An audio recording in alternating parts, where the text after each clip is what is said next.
జనసేన అధినేత తెలంగాణలో నన్ను రానియట్టేరు, అడ్డుకునే ప్రయత్నం చేస్తున్నారు. దేశంలో ఎక్కడికైనా ఏ వ్యక్తి అయినా వెళ్ళే హక్కు అయితే ఉన్నది. కానీ కావాలనే వేర్పాటు వాదాన్ని బీఆర్ఎస్ హయాంలో ప్రోత్సహించలేదు. కానీ కాంగ్రెస్ అయితే మాత్రం వ్యతిరేకించే ప్రయత్నం చేస్తుందని కూడా అంటున్నాడు. ఏం చెప్తారు? నిజంగా కూడా రాజ్యాంగంలో రాసింది ఎవరైనా ఎక్కడి నుంచైనా పోటీ చేయొచ్చు. అది పార్టీలకు ఉన్న అధికారము. ఎవరైనా ఎక్కడన్నా పోటీ చేయడానికి అవకాశం ఉంది, అర్హత ఉంది. కాదనడానికి మేమేం అడ్డుపెట్టలేదు. ఎందుకంటే ఆయన గతంలో మొన్నటి వరకు కూడా కొన్ని ఎలక్షన్స్లో కూడా పోటీ చేశాడు. పోటీ చేసిన వ్యక్తి ఈరోజు హైదరాబాద్లో వచ్చి నేను తెలంగాణలో నేను నా పార్టీని ఉనికిని కాపాడుకుంటానని ఈ మధ్యకాలంలో కొంత న్యూసెన్స్ క్రియేట్ అయ్యింది. దాంట్లో నాగేశ్వరరావు గారిని కానివ్వండి, ఇంకా మిగతా వాళ్ళని కొంతమందిని బలి పశువులను చేయడం జరిగింది. ఆయన కొన్ని ఆవేశపూరితమైన మాటలు మాట్లాడారు. నేనేమంటాను, పవన్ కళ్యాణ్ గారిని సూటిగా నేను అడుగుతాను, ఏమని, నీవు గనక అలయన్స్తో వచ్చి పోటీ చేస్తావా, అంటే చంద్రబాబు నాయుడుతో కలిసి పోటీ చేస్తావా, దానికి బీజేపీ మీకు సపోర్ట్ చేస్తుందా తెలంగాణలో అనేది మీరు ప్రజలకు క్లారిటీ ఇవ్వండి. లేదు, నా జనసేనని మాత్రమే నేను స్ట్రాంగ్ చేసుకుంటాను, నే ఇండిపెండెంట్ గానే గెలుస్తాను, నాకు అలయన్స్ తో సంబంధం లేదు అనే మాట నేను చెప్పమనండి. అప్పుడు ప్రజలకు క్లియర్ అయిపోతుంది. నువ్వు ఒక పార్టీలో అలయన్స్ ఉండి అలయన్స్ ధర్మాన్ని పక్కన పెట్టి ఇండివిజువల్ గా నీ సత్తా చాటుకోవాలనో లేదా నీ పార్టీని స్ట్రెంథన్ చేసుకోవాలని అంటే నువ్వు గనక ఇండివిజువల్ గా గెలిచి ఉంటే బాగుంటది. కానీ నువ్వు అలా గెలవలేదు కాబట్టి ఇంకొకరితో తోక పార్టీ లాగా ఉన్నావు, ఒక ఉప ముఖ్యమంత్రి పోస్ట్ లో ఉన్నారు. మరి దాంట్లో మీరు ఎవరి పర్మిషన్ తీసుకొని తెలంగాణకు వచ్చి పోటీ చేస్తానంటారు?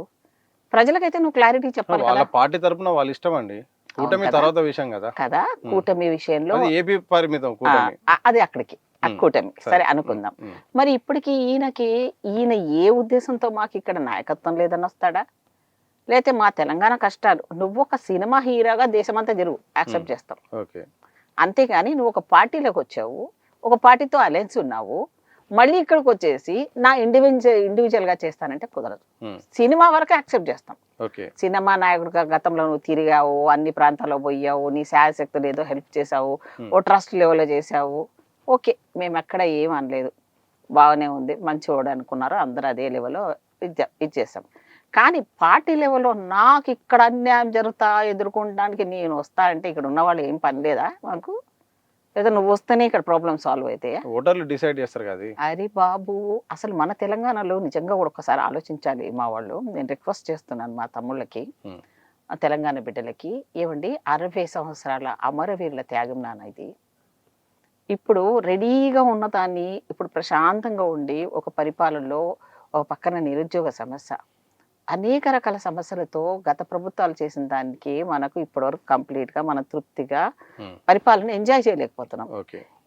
చూస్తూనే ఎలక్షన్ వచ్చింది, మళ్ళీ వచ్చి ఈయనేదో మన స్థిరత్వాన్ని మన అస్తిత్వాన్ని దెబ్బకొట్టాలని ప్రయత్నం చేస్తే, ఇప్పుడు నువ్వు ఉన్న దాంట్లో కళ్ళు గంజ తింటూ ఉంటున్నావు, ఏదో తిట్టినా కొట్టినా మనం అందరం కలిసి ఉంటున్నాం తెలంగాణ వాళ్ళం. ఎక్కడో ఉన్నాయని వచ్చేసి నువ్వు చేస్తానంటే నువ్వు సినిమా హీరోగా ఈ ప్రాబ్లం సాల్వ్ చేస్తావా, జనసేనగా చేస్తావా? ఒకవేళ నువ్వు జనసేనగా నీకు ఉంది అంటున్నావు కదా, ఇక్కడికి వచ్చి చేయాలంటే ఇక్కడ ఉండే వాళ్ళు ఏ పార్టీలన్నా చేరే తెలంగాణ వాళ్ళే ఉన్నారనుకోండి. నేను తెలంగాణ వాళ్ళకి అందుకే అడుగుతున్నాను, రిక్వెస్ట్ చేస్తున్నాను ఒక సోదరిగా, మీరు ఒక సినిమా అభిమానిగా గతంలో ఆయన పోటీ చేసినప్పుడు ఎందుకు ఆయనని గెలిపించలేదు? ఆయన 2 స్థానాలు వెళ్ళిన వాళ్ళు ఇదే తెలంగాణ బిడ్డలు వెళ్ళి అక్కడ వెళ్ళి ఏమైనా పని చేశారా? ఆయన గెలుపు 2 స్థానాల్లో పోటీ చేస్తే 2 ఓడిపోయాడుగా. మరి అభిమానంతోనే కదా మీరు ఆయన చేసింది. లేదు, ఆయన ఇక్కడికి వచ్చి ఆయన అన్ని రకాలుగా నేను చేస్తాను అంటే, మొన్న గద్దర విషయంలో కానీ, గద్దర పెట్టిన స్టాచ్యూ విషయంలో కానీ, లేకపోతే మనం ఏం చేస్తున్నా కూడా ఆంధ్రుల యొక్క విగ్రహాలు కూడా ఇక్కడ పెట్టకూడదు అని కనుక మూర్ఖంగా మేము వాదించలేదు కదా. మేము అనవసరంగా మీరు ఒక ఇష్యూను లేవనెత్తి దీని కాంట్రవర్సీ చేస్తానంటే, ఇప్పుడున్న దాంట్లో మాకు లీడర్షిప్ కొదవలేదు. మీరు వచ్చి ఇక్కడ ఏదన్నా మమ్మల్ని అశాంతికి కానీ ఇక్కడ ఉండే సిచ్యువేషన్ కనుక చేస్తే తెలంగాణ వాళ్ళకు నేను మళ్ళీ బైక్ వెళ్ళి చెప్తున్నానంటే, తమిళనాడు వాళ్ళు చూడండి, ఒక భాష విషయంలో ఎంత బాగుంటారు వాళ్ళు. మరి వాళ్ళ దగ్గరికి వెళ్ళి నువ్వు పోటీ చేస్తావా? పోటీ చేసి రాపో. తమిళనాడులో అసలు భాషనే మాట్లాడరు వాళ్ళు. నీకు తెలుగు వచ్చినా అర్థమైనా ఇంగ్లీష్ కూడా మాట్లాడినా కూడా వాళ్ళు ఇష్టపడరు, వాళ్ళ భాషనే మాట్లాడతారు. అలాగే వాళ్ళ మీద హిందీ రుద్దినప్పుడు వాళ్ళు ఊరుకున్నారా? ఊరుకోలేదు. మరి మనం ఎందుకు అందరికీ ఆ రకంగా మనకేం తక్కువ ఉందని, మనకు లీడర్షిప్ లేదా, మన ముఖ్యమంత్రి లేదా, మన పరిపాలన లేదా, మన రాష్ట్రం లోపల ఇంత అమరవీరులు చచ్చిపోయారు, ఎంతమంది బిడ్డలు లీడర్షిప్లో ఉన్నారు, ఎన్ని మనం సాల్వ్ చేసుకోలేమన్నా? ఆయనని తీసుకురావడానికి మీ తెలంగాణ వాళ్ళకి ఎందుకు మన అనే ఫీలింగ్ ఎందుకు వస్తలేదు? తెలంగాణ వచ్చిందంతా ఈజీగా రాలేదు కదా, ఎంతమంది చచ్చిపోతే వచ్చింది 60 సంవత్సరాల కళ. దానికి మీరు ఆయనని తీసుకొచ్చి ఇక్కడ పెట్టడం ఎందుకు? మీకెందుకు ఆ స్వాభిమానం రావట్లేదు? మా పవన్ కళ్యాణ్ గారిని మేము గెలిపించుకుంటాము అని బూతులు మాట్లాడడం, ఇష్టం వచ్చినట్టు మాట్లాడడం, ఎక్కడో పుట్టినేళ్ళు వచ్చి ఇక్కడికి వచ్చి నీ తెలంగాణని ఇప్పటివరకు జరిగిన ఇబ్బందులు పడ్డ మనకి ఈ రకమైన సిచ్యువేషన్లో మీరు ఎందుకు ఆలోచించటం లేదు? ఒకసారి ఆలోచించండి. మీరు వెళ్ళి ఆంధ్రలో పవన్ కళ్యాణ్ గారి పార్టీలో పనిచేస్తాను, అక్కడ మీరు ఓట్లు వేయిస్తానంటే ఎవరన్నా ఊరుకుంటారా? సినిమా హీరోగా వెళ్ళి సినిమాలు చూసిరండి, లేదా మనం అన్నాం. కానీ ఎలక్షన్కి వెళ్ళేసరికి ఆంధ్ర వాళ్ళ దగ్గరికి వెళ్ళి తెలంగాణ వాళ్ళు ఎక్కడైనా వెళ్ళి అక్కడ పోటీ చేశారా? దానికి పవన్ కళ్యాణ్ గారు సపోర్ట్ చేశారా? పెట్టిండు, ఆయన ఎప్పుడో పెట్టాడుగా. మరి ఇక్కడ నుంచి తీసుకొని అక్కడ పోటీ చేయించాలి కదా, ఆయనకు సమానంగా అన్నప్పుడు ఎక్కడైనా పోటీ చేయొచ్చు కదా. ఆయన గతంలో ఎన్ని సంవత్సరాలు అయింది ఆయనే చెప్తున్నాడు కదా, నేను ఇన్నాళ్ళు అయింది, నన్ను ఇప్పటిదాకా ఏమంటున్నారు ముఖ్యమంత్రి చేయకుండా నన్ను ఏదో అన్నాడు కదా ఒక మాట, నాకే దిక్కు లేదు, నేను వచ్చి ఎందుకు అనే మాటలు మాట్లాడాడు. ఇంకోటి విజయ్ గురించి మాట్లాడాడు, నాకు అస్సలు నచ్చలేదు ఆయన మాటలు. విజయ్ గారు అంట కటౌట్లు పెట్టుకొని గెలిచాడంట. మరి నువ్వు సినిమా హీరోగా అంత సీనియర్ నువ్వెన్ని కటౌట్లు పెట్టావు ఈ రాష్ట్రం అంతా దేశం అంతా, మరి నువ్వెందుకు గెలవలేదు? ఇప్పుడే కానీ చులకన భావం ఉండకూడదు, అహం ఉండకూడదు. ఎందుకండి ఊగిపోయి మాట్లాడతావు? నేను పోటీ చేస్తా, చెయ్యి, చూపిస్తాం. మా వాళ్ళు కనుక నిజమైన తెలంగాణ వాడికి పుట్టినట్టయితే, తెలంగాణ బిడ్డలైతే, మనకేమన్నా రోషం ఉంటే ఇంకొకరు ఎవరో వచ్చి ఇక్కడ చేస్తానంటే మాత్రం మీరు గెలిపిస్తే నష్టపోయేది మన బిడ్డలే మళ్ళీ. అంతే. ఇప్పటికే ఆంధ్ర తెలంగాణ సపరేట్ అయినాక కూడా ఇప్పుడు కూడా మనం సపరేట్గా అయిపోయిన భాగాలలో మన చాలా విషయాల్లో మన విభజన ఇంకా సరిగ్గా కాలేదు మనకి. ఇప్పుడు సెక్రటరియట్లో చూస్తే ఆంధ్ర వాళ్ళే ఉంటారు 80%. దానికి ఏమంటారు, మేము ఎప్పుడో వచ్చి ఇక్కడ స్థిరపడిపోయినామో ఇక్కడ ఉన్నారు. మరి సంక్రాంతికి మొత్తం ఊరంతా ఖాళీ చేసి ఎందుకు వెళ్తారు? అవునా కదా? మీ పండగ మా తెలంగాణ పండుగ, మా తెలంగాణ ప్రాంతంలో ఉండి మా రాష్ట్రం బెనిఫిట్లు తీసుకొని మా రాష్ట్రంలో ఉన్న మా గవర్నమెంట్ మీకు అన్ని రకాలుగా సౌకర్యాలు ఇచ్చి, మీకు పోలీసు వ్యవస్థ ఇచ్చి, రక్షణ ఇచ్చి, మా అన్ని కూడా మీరు తీసుకుంటున్నప్పుడు మీరు ఓట్లు వేయడానికి మాత్రం మీరు ఆంధ్రాకి వెళ్తున్నారు. అలానే మనం వాళ్ళని ఏమనట్లేదు, ఎందుకంటే 30 ఏళ్ళ నుంచి 40 నుంచి ఉన్నారు, మీరు ఇక్కడ ఉండండి, మీ పిల్లల్ని మేము యాక్సెప్ట్ చేస్తున్నాం. కానీ రాజకీయాల విషయంకి వచ్చేటప్పటికేమో మీరు ఎందుకు అట్లా చేస్తున్నారో మాకు అర్థం కావట్లేదు. అంటే ఇప్పుడు ఏంది, ఇప్పటికి కూడా ఆంధ్ర ఆధిపత్యంతో ఉన్నారు, కాంట్రాక్ట్ వ్యవస్థ నుంచి ఆంధ్రాలో ఉన్న వాళ్ళు ఉన్నారు. తెలంగాణ వాడు ఒక్కడు చూపించండి. కేటీఆర్ గారు అన్నారు, మనం వెతికితే కూడా ఎవరు కాంట్రాక్టర్ దొరకలేడండి, అసెంబ్లీలో అన్నాడు, అందుకనే ఆంధ్ర కాంట్రాక్టర్లు ఇస్తావు. సరే, దానికి నువ్వు ఏదైనా మన వాళ్ళకి ఫెసిలిటీ కనిపించేటట్టు, మన వాళ్ళు మనం నిలగొక్కునేటట్టు కాంట్రాక్ట్ వ్యవస్థలో పెద్ద పెద్ద ప్రాజెక్టుల విషయంలో వీళ్ళకి ఏదైనా చేయాలి కదా. నువ్వు చేయకుండా ఇంకా అదే ఉంది కాబట్టి నేను వాళ్ళ పంతానే పాడతానంటే వాళ్ళు ద్రోహం చేసింది కదా. ఇంకా భవిష్యత్తులో కూడా ఇలాగే ఉందామా? ఇప్పుడు ఇష్యూస్ ఎలా ఉంటాయంటే, ఇప్పుడు పాకిస్తాన్ ఉందమ్మా, కొన్ని దేశాలు ఉన్నాయి, అవన్నీ ముస్లిం అథారిటీ ఉన్నది. మనం ఏంటి, సెక్యులర్ అని అన్ని కులాలు అన్ని మతాలు కరువురు కంపలు ఉన్నాం మనం. కానీ నువ్వు ఏ పాకిస్తాన్కో కనుక ఎక్కడో సౌదీ కంట్రీస్, అరబ్ కంట్రీస్కి ఎక్కడికైనా వెళ్తే నువ్వు ఎయిర్పోర్ట్లో దిగనే వాళ్ళ దేశంలో ఉన్న దానికి నువ్వు బయట అయితే ఉన్నానంటేనే పంపిస్తాడు. నువ్వు పోగానే ఆడవాళ్ళు బురకా వేసుకోవాలి, జుట్టు కనపడకూడదు, వాళ్ళ సిస్టంలోనే అక్కడ ఆ దేశంలో నువ్వు ఉంటేనే నేను ఉండనిస్తాడు, లేకపోతే నేను వెనక్కి పంపించేస్తాడు. కండిషన్స్ వాళ్ళు ఎంత బాగున్నారు.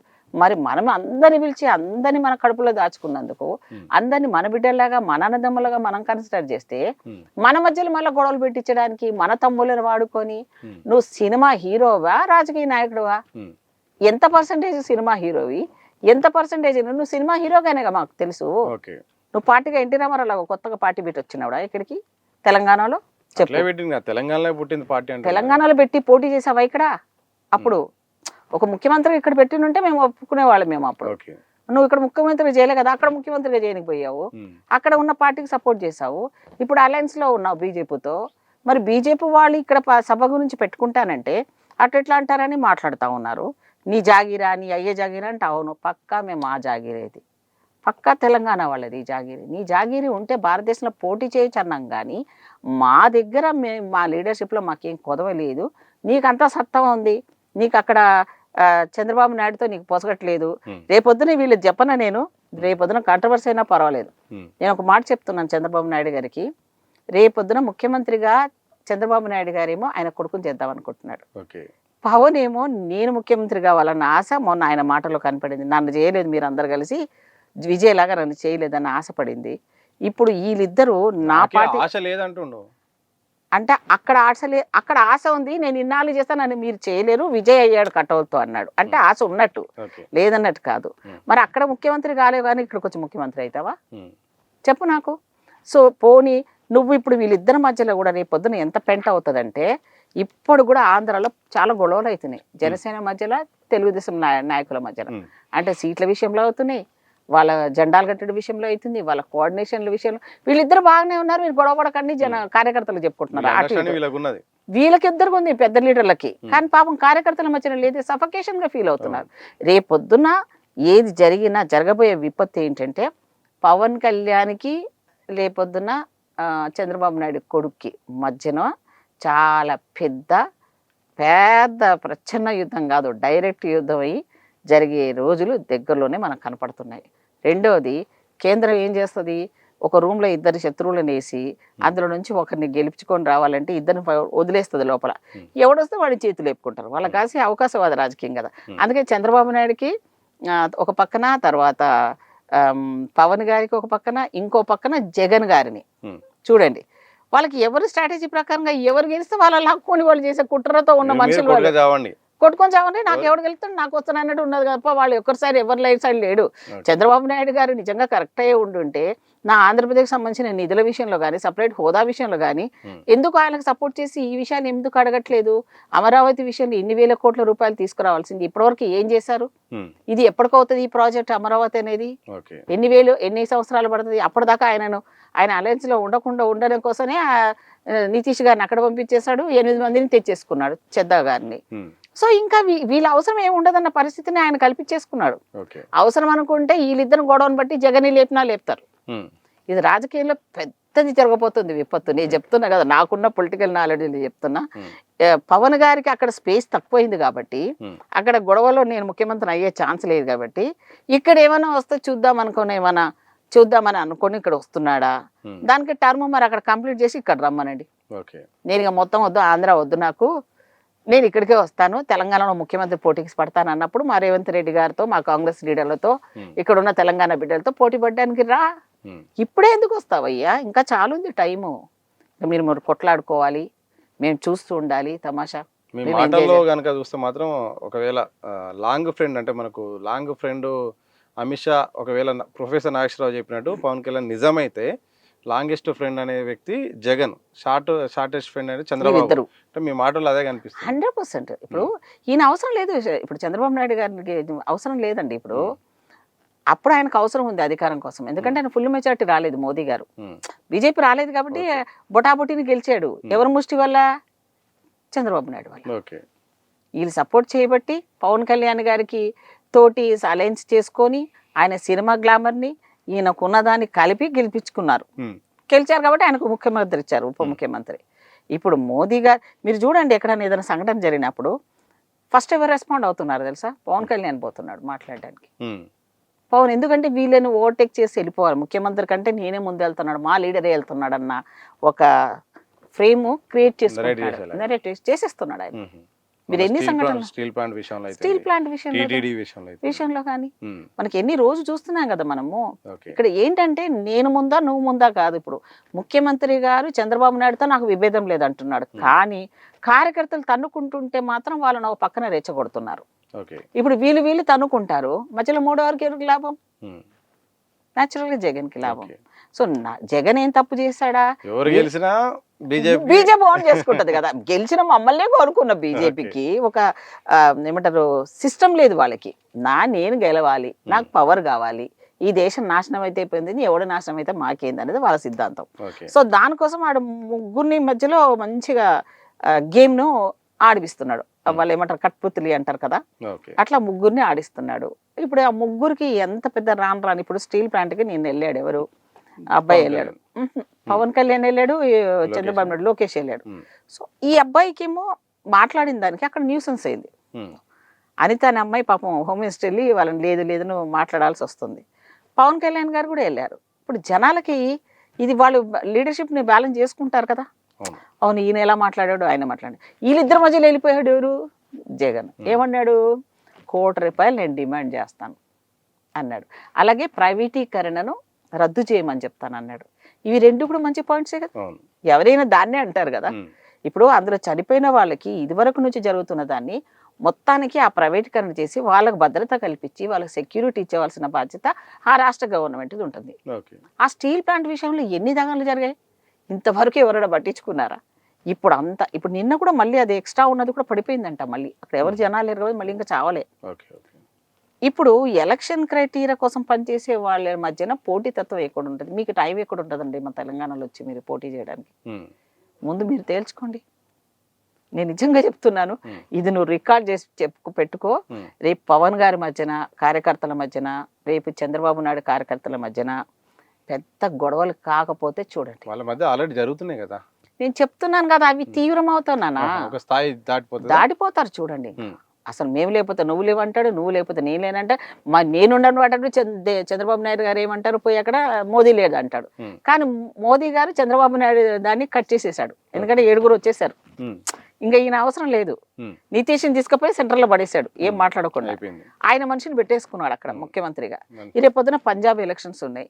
ఆ పంజాబ్ ఎలక్షన్స్ లో కూడా ఏం చేశాడు, ఆమ్ ఆద్మీ పార్టీని మొత్తానికి పాడు చేసేసి లెవెల్లో అక్కడ ఉన్న దాన్ని కూడా ఇప్పుడే మళ్ళీ అమిత్ షా బుర్ర వాడేసి అక్కడ కూడా లీడర్షిప్ వాడాలన్న లెవెల్లో స్టార్ట్ చేసేసారు. మీరేం చేస్తారు కాంగ్రెస్ పార్టీలో? మా కాంగ్రెస్ పార్టీలో మాకు టైం దొరకట్లేదు. ఎందుకంటే మాకు ఎట్లా అంటే తెలంగాణ రాక వచ్చి ఇన్ని బాధలయ్యి వాళ్ళు మొత్తం దోసుకొని వెళ్ళిపోయినా వాళ్ళన్నీ చేసిన అన్నిటి పూడ్చడానికి మా రేవంత్ రెడ్డి గారికి మామూలుగా టైము అసలు 24 గంటలు కూడా సరిపోవట్లేదు. నేను చూస్తున్నాను కదా పాపం, అక్కడ ప్రోగ్రామ్ ఇక్కడ ప్రోగ్రామ్, స్కిల్ డెవలప్మెంట్ కానివ్వండి, లేదా సెంట్రల్లో ఇప్పుడు ఏ రాష్ట్రానికి ఆ రాష్ట్రంలో గెలవాలి అన్నది ఒకటి. ఎలక్షన్ క్రైటీరియాలో గెలిచాం మేము. ఇప్పుడు మొన్న జరిగిన కర్ణాటకలో డీకే గారు ముఖ్యమంత్రి అయ్యారు.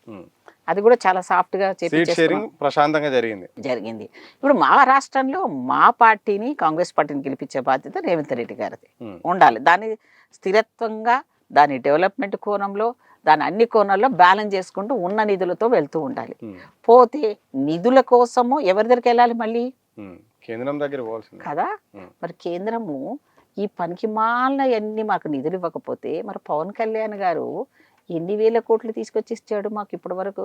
తెలంగాణ మీద ప్రేమ ఉన్న బిడ్డ అయితే మరి కేంద్రంతో మాట్లాడి అటు చంద్రబాబు నాయుడు గారికి ఎన్ని వేల కోట్లు సపరేట్ గా ఇన్ఫ్లుయెన్స్ చేసి అంత చనువుగా మోదీతో ఉన్నప్పుడు ఎన్ని వేల కోట్లు తీసుకొచ్చి ఇచ్చాడు ఆయన ఆంధ్ర ప్రజలకు. ఇక్కడ ఇంకా ఏం చేయలేదు. నేను వస్తాను, నేను పోటీ, నన్ను ఎవరు ఆపరయ్యా బాబు, నువ్వు డిసైడ్ చేసుకో. నువ్వు జనసేనని అక్కడ స్ట్రాంగ్గా చేసుకుని నువ్వు అక్కడ ముఖ్యమంత్రి అవుతావా, లేదు దానికి రిజైన్ చేసి నేను ఇండిపెండెంట్ని అని చెప్పేసి మోదీ గారితో పక్కన కటీఫ్ చేసుకొని, చంద్రబాబు నాయుడుతో కటీఫ్ చేసుకొని ఇక్కడికి రా, ఇక్కడ పోటీ చేయి. అప్పుడు చూద్దాం నువ్వేందో మేమేందో చూసుకుందాం. మాకేం సత్తా లేదని కాదు, మేము ఎవరినైనా కూడా హక్కును చేర్చుకునేటప్పుడు హక్కును చేర్చుకుంటాం. ఇది ఎక్కువ చేశారనుకోండి ఎలా చూస్తామో మన తెలంగాణ వాళ్ళ సంగతి మనకు తెలుసు. సో ఏదైనా కూడా సాత్వికంగా ఉండడము, స్మూత్గా ఉండడము రాజకీయాల్లో. ఎవరి విషయం మనం కాశ్మీర్ సబ్జెక్టా మన ఇద్దరు, లేకపోతే పాకిస్తాన్తో గొడవ పడుతున్నావా నువ్వు? మనం ఇతర దేశాలతోటి కొట్లాడడానికే భారతదేశం ఒక పక్కన తలముక్కలు అయిపోతుంది, అక్కడ ఇజ్రాయెల్ తోటి యుద్ధం అవుతుంది, ఇరాన్తో మనకు పెట్రాయిల్ దొరకట్లేదు, ధరలు పెరగట్టున్నాయి. దాని మీద ఎందుకు మాట్లాడాడు పవన్ కళ్యాణ్ గారు? భారతదేశంలో అందరి సమస్యల గురించి మాట్లాడేవాడైతే ధరల విషయంలో మోదీ గారితో ఎందుకు ఫైట్ చేయట్లేదు? ఫైట్ చేయొచ్చు, కూటమితో సపోర్ట్ ఉన్నాక బయట మాట్లాడాలి. మరి అలాంటప్పుడు నీ సొంతంగా నీ ఇక్కడ ఎందుకు దుకాణం? కాంగ్రెస్ ఉంది కదా అరే మళ్ళీ నువ్వు అదే అంటున్నావు. భారతదేశం మొత్తం అంతా ఫేస్ చేస్తుంది కదా ఈ సమస్య. మీ ఇంట్లో సిలిండర్ వచ్చిందా? వస్తుందా? సిలిండర్ వస్తుంది. ఎంతకు వస్తుంది? దాదాపు ₹1000 దగ్గరకు వచ్చింది. మరి అప్పుడు ఎంత ఉండే? ఇప్పుడు అది కూడా వెంటనే వస్తుందా? ఎంత బ్లాక్ లో కొనుక్కోవాల్సి వస్తుంది. నీకు తప్పదంటే నువ్వు బ్లాక్ లో కొనుక్కుంటున్నావు కదా. లైన్ ఎల్పిజి కార్లు డీజిల్ దొరుకుతుందా, పెట్రోల్ దొరుకుతుందా? ఇప్పటికూ లైన్లోనే. హోటల్స్ ఎన్ని మూసేస్తారు హైదరాబాద్ లో, చూపిస్తాను పద. మరి అన్నీ బాగున్నాయి కాబట్టి అది మోదీ పుణ్యంలో వచ్చిందా, లేకపోతే ఈయన పుణ్యం వచ్చిందా మనకు తెలీదా? తెలుస్తుంది కదా. మరి ఆ ధరలను తక్కువ చేపి రాదనైనా తెలంగాణ వాళ్ళం హ్యాపీగా ఉంటాం. మాకంతా భారతదేశం వద్దు, మీ మోదీ మీద మీరు ఏమైనా చేసుకోండి. నువ్వు ఆంధ్రప్రదేశ్లో చెప్పి, మా తెలంగాణలో చెప్పి చూద్దాం సత్తా. ధరలు తక్కువ చెప్పి యుద్ధాన్ని వల్ల మనకేం రాదు, దాని ఇంపాక్ట్ ఏం లేదు. ఇప్పుడు చూడు గోల్డ్ మన ఇంట్లో ఉన్నది మన గోల్డ్ మనం ఆడుకుంటాడంట ఆయన. గోల్డ్ కొనొద్దని చెప్తున్నాడు ఇప్పుడు. ముందేమో బాండ్స్ కొనుక్కోమన్నాడు. గోల్డ్ బాండ్స్ కొనుక్కోమని చెప్పి ప్రధానమంత్రి చరిత్రలో ఇంతవరకు ఎవరు లేరు. స్టాక్ ఎక్స్చేంజ్లో పార్లమెంటులో ఒక ప్రధానమంత్రి స్టాక్ ఎక్స్చేంజ్లో డబ్బులు పెట్టండి, షేర్స్ కొనండి అని చెప్పాడు. దౌర్భాగ్యం. ఈరోజు ఏమైంది? మొన్న వాడెవడో ఎన్ని వేల కోట్లను లాస్ చేసిపోయాడు వాడు. ఎల్ఐసిలో పెట్టిన ఇన్వెస్ట్మెంట్ డబ్బులు కూడా వాడు వాడేసుకున్నాడు. దానికి సమాధానం చెప్పడా? పోనీ పవన్ కళ్యాణ్ చెప్పమనండి. మొన్న నష్టం జరిగింది కదా, మొత్తం గోల్డ్ పోయింది, ఎల్ఐసిలో ఉన్న డబ్బులు పోయినాయి, మొత్తం అంతా గ్రాఫ్ అంతా కింద పడిపోయింది స్టాక్ ఎక్స్చేంజ్లో. పేదవాడు డబ్బులు వాడాడు కదా, మరి ఆ డబ్బుల గురించి మోదీ గారితో సమాధానం చెప్పించు. దానికి మాట్లాడాడు, ధరల విషయంలో మాట్లాడాడు, ఇప్పుడు జరుగుతున్న ప్రపంచ యుద్ధం గురించి మాట్లాడాడు. ఈయన ట్రంప్ దోస్త్ అని చెప్పాడు కదా మోదీ గారు. మరి ఎంతవరకు ఆ దోస్తానతో మన దేశం మీద ఎందుకు ఇంత జరుగుతూ ఉన్న దానికి దానికి ఏం బాధపడకండి మీరు, నేను మా మోదీతో మాట్లాడతాను అని ఎక్కడని చెప్పాడా? ట్రంప్కు భయపడి రష్యా నుంచి కొనొద్దంటాడు, ఏ దేశంతో ఏం చేయొద్దన్న ట్రంప్కు సరెండర్ అయినా మోదీ కింద నువ్వు పని చేసుకుంటా ఈ దేశాన్ని నువ్వు కాపాడలేని స్థితిలో మనం లేక, అందరం లేక, అది చూసుకోవాల్సింది అది ఏకాగ్రత మీద, దాని మీద కాన్సన్ట్రేట్ చేయక నేను వస్తాను ఇక్కడ హీరోలాగా అంటే మా దగ్గర చాలా మంది హీరోలు ఉన్నారు, చాలా మంది ఉన్నారు హీరోలు. ఇప్పుడు హీరోల టర్మ్లో కూడా వీళ్ళ పిక్చర్లే సరిగా నడుస్తలేవు. ఇన్వెస్ట్ పెట్టిన వాళ్ళు పరిశాన్ అయిపోతున్నారు, సినిమాలు బంద్ అయిపోయింది, రాజకీయాల్లో 2 స్టెప్పులు వేసిన ఎన్టీ రామారావు లాగా లీడర్షిప్ ఉన్న వాళ్ళు మీరందరు గారు. ఆయనతో పోటీ పడే వాళ్ళు ఎవరూ లేరు ఇంతవరకు. 9 నెలల్లో పార్టీ పెట్టి ఒక రాష్ట్రంలో ఒక పవర్ తీసుకొచ్చిన ఆయన మహానుభావుడు. ఆయన మనలాంటి వాళ్ళకి ఎంతో మందికి అధికారాలకు అవకాశాలు కల్పించారు వాళ్ళు. ఇప్పుడు ఈయన సంబంధించిన కార్యకర్తల విషయంలో క్లారిటీ ఇవ్వమనండి, అలాగే అలయన్స్ విషయంలో క్లారిటీ ఇవ్వమనండి. ఆ తర్వాత ఈ దేశ భవిష్యత్తు ఉంది, పక్కనే ఉంటావుగా మోదీతో, దాని గురించి క్లారిటీ ఇవ్వండి. ఆ తర్వాత 5 సంవత్సరాల తర్వాత నువ్వు వస్తానంటే అప్పుడు వెల్కమ్ చెప్తాం. రానైనా వచ్చి పోటీ చేయి, అప్పుడు ఎవ్వరికి అర్థం మాకేం అభ్యంతరాలే లేదు, ఎవరైనా రావచ్చు. థ్యాంక్ యూ వెరీ మచ్ అండి, మీ విలువైన సమయాన్ని మాకు ఇచ్చినారు. ఇది మొత్తంగా పుష్పలీల గారు, మాజీ మంత్రి, టీపీసీసీ ఉపాధ్యక్షురాలు, కాంగ్రెస్ పార్టీ సీనియర్ నేత, మొత్తానికి దేశంలో రాష్ట్రంలో జరుగుతున్న తాజా రాజకీయ పరిణామం మీద వారి విశ్లేషణ అయితే చెప్పారు. మరో ఇంటర్వ్యూతో మళ్ళీ కలుద్దాం. చూస్తూనే ఉండండి దిశ.